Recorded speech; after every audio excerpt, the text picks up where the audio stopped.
want to thank Dr. Sebastian Fuchs for monitoring this session. My name is Michael Chang. I'm a third-year undergrad student at Pepperdine University, and I will be presenting biopsy negative rejection and use of intragraft mRNA transcripts to determine cause. I have no disclosures at this time. So we'll start with some background. So heart transplant rejection occurs when the recipient's immune system recognizes the donor heart as foreign and mounts an immune response against it. Rejection is most common in the first months after transplantation, and due to lack of reliable laboratory markers, routine surveillance with endomyocardial biopsy is used for early detection. Rejection occurs primarily as acute cellular rejection, which is T-cell mediated, or antibody-mediated rejection caused by recipient-derived donor-specific antibodies.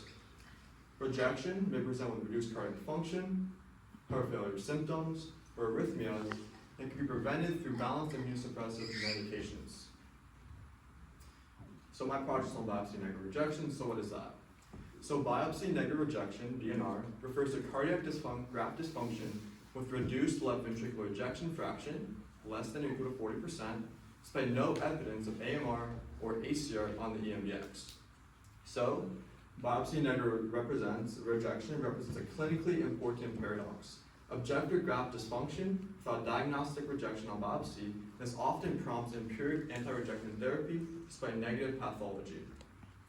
So this paradox likely reflects immune-mediated graft injury that is not captured by routine histologic assessment.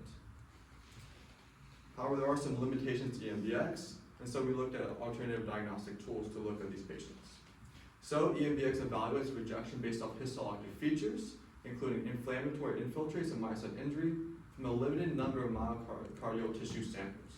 So because endomyocardial biopsy relies on morphology-based interpretations, it is vulnerable to sampling error and may fail to detect spatially heterogeneous, microvascular, or early immune-mediated injury. So importantly, EMBX does not assess molecular activity, creating a diagnostic gap when graft dysfunction occurs without overt histological rejection, and this highlights the need for molecular diagnostic approaches like molecular microscope diagnostic system, MMDX, that detects mRNA transcripts. So then what is MMDX? So MMDX uses mRNA transcript profiling of endomyocardial biopsy tissue to detect molecular signatures of immune activation, endothelial injury, and graft damage associated with AMR or ACR. So separate from endomyocardial biopsy, which relies on histologic assessment, MMDX provides an objective molecular readout, enabling detection of molecular rejection, even when histology appears quiescent. So by identifying subclinical molecular injury, MMDX reduces diagnostic uncertainty and helps explain BNR while offering insight into underlying mechanisms of graft dysfunction. So over here, we can see the results of MMDX. And basically what we want to look at is the triangle represents the patient's results, and then the different sets of dots, the different colors represent different forms of rejection, and the black is the quiescence. And based off where the triangle is localized, we can determine what the probability of the person experiencing rejection is. Okay, so what is the purpose of my study? So the aim of the study is to evaluate the clinical outcomes of heart transplant recipients with BNR and to characterize their intragraft mRNA transcript patterns using the MMDX. So what methods do we use? So it's retrospective. So between 2010 and 2023, we evaluated 36 heart transplant recipients who presented with BNR in an acute reduction in LVEF, left ventricular ejection fraction, less than or equal to 40%, occurring more than 30 days post-heart transplant. These patients were then compared with 72 heart transplant recipients without BNR, selected using 2-to-1 propensity matching based on age at transplant, gender, race, and transplant era. Sham index dates were then assigned to match controls to align time from transplant and ensure equivalent follow-up, thereby minimizing survival bias. So what do we look at? So primary endpoints include subsequent one-year outcomes, including survival, freedom from ACR, freedom from AMR, freedom from cardiac allograft vasculopathy, which is immune-mediated thickening of coronary arteries, and freedom from non-major fatal adverse cardiac events, NF-MACE. This includes myocardial infarction, new congestive heart failure requiring hospitalization, percutaneous coronary intervention, implantal cardioverter defibrillator or pacemaker implant, and stroke. We also looked at a subset of BNR patients with MMDX performed on biopsy tissue, within plus or minus 7 days of the BNR diagnosis, and these were analyzed for intra-graft mRNA signatures of immune activation and graft injury. So our demographics, there was no statistically significant difference in recipient age, donor age, body mass index, percent female, ischemic time, primary reason for transplant underlying diagnosis of coronary artery disease, and urgent status at transplant. Again, with the next set of demographics, there's no statistically significant difference in cytomegalovirus mismatch, diabetes mellitus, hypertension, insertion of pre-transplant durable MCS device, pre-transplant PRA, and pre-transplant creatinine. Now on to the results. We saw that there was a statistically significant difference in subsequent 1-year survivals between the BNR group and the control group, with 89.3% this fact for the BNR group and 100% for the control group. However, for the other outcomes, we saw there was no statistically significant difference between them for subsequent 1-year freedom from ACR, AMR, CAV, and NF-MACE. Now for our subgroup of patients that underwent MDX, we saw that zero of them had AMR, 3 of them were found to have ACR, 0 were found to have mixed rejection, and 6 were found to have quiescence. So then to summarize the results. So, to start, compared to a matched control group without BNR, patients with BNR had significantly lower subsequent 1-year survival. Then, BNR patients exhibited trends towards decreased subsequent 1-year freedom from NF-MACE and CAV, so 78.4% versus 93.8% for the NF-MACE, and 91.1% versus 100% for CAV. Then when we looked at rejection, subsequent histologic rejection rates were similar between the two groups. And then MMDX identified molecular ACR signatures in a subset of BNR patients, so 3 of them, despite negative EMBX, and this makes us think that these findings suggest BNR reflects clinically meaningful graft injury not captured by routine pathology. So to conclude, biopsy negative rejection was associated with a decreased subsequent 1-year survival in heart transplant recipients despite absence of histologic rejection on the endomyocardial biopsy. In the subset of BNR patients that underwent the MMDX revealed molecular evidence of acute cellular rejection, supporting that traditional biopsy may miss early or patchy rejection.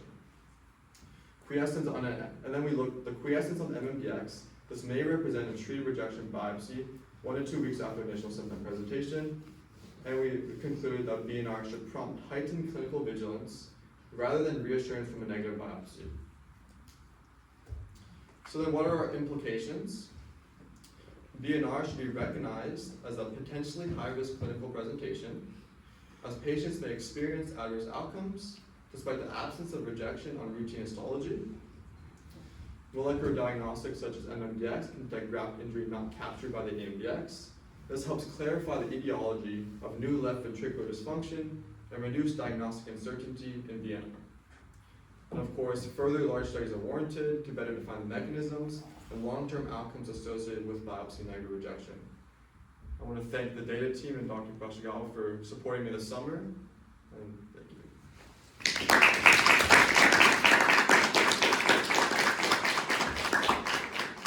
Very nice study. Question from your group. Thank you for your presentation. It looks like MMDX is a great tool. Why not use it for every single patient? So whenever the patient presents to the clinic, immediately you'll get an echocardiogram and you'll see what the problem is, but immediately the cardiologist will start treating them. So MMDX is not the main tool in treating the patient, right? That's like, the only reason why you use MMDX is if, let's say the patient isn't improving after treating them based off their history or right, what the medicines we're using. And then we can further look into the patient with MMDX to see whether what we're using as what we're treating them with is not correct. So it's not really the main tool at Cedars. I know some other institutions have MMDX as their main tool, but for Cedars it's only in some bad scenarios where they aren't improving. When you do regular heart biopsies, how many biopsies do you collect? So it's like 3 to 5 biopsies, and so that's why like we talked about like maybe like if the rejection is patchy or we could have missed it, but there might be like a sampling error. So there could be some bias from that. And that's why we think that MMDX could be helpful to support MDX, not to overtake it, but then just like to work together to maybe get the right, to understand where the rejection is coming from or why the patient is having these bad clinical side effects. So I assume when a patient has a non-biopsy negative rejections, when you have a positive biopsies, it can be 1 to 5 of this biopsy region that would be positive. Yeah. How often do you have, when a patient has a biopsy positive rejections, negative sites of biopsies?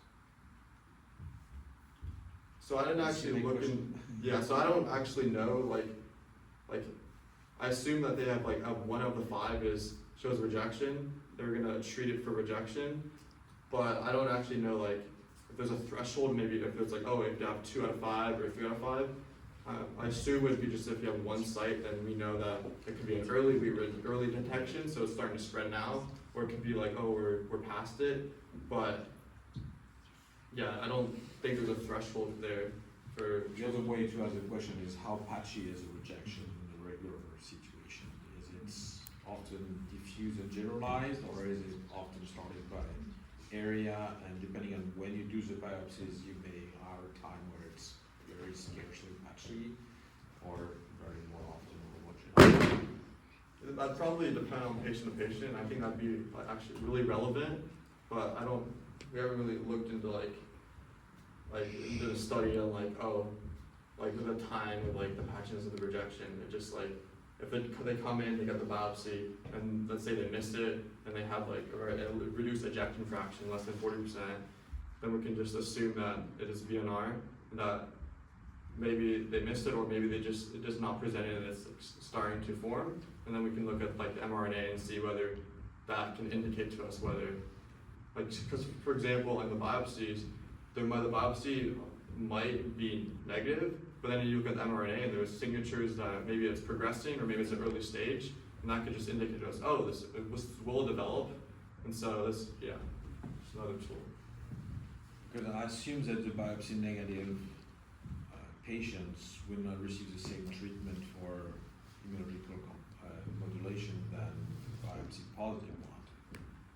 Yeah, So is a worsened situation for this biopsy negative patient due to the fact that the biopsy is negative, or due to the fact that the treatment is less aggressive to take the part for you?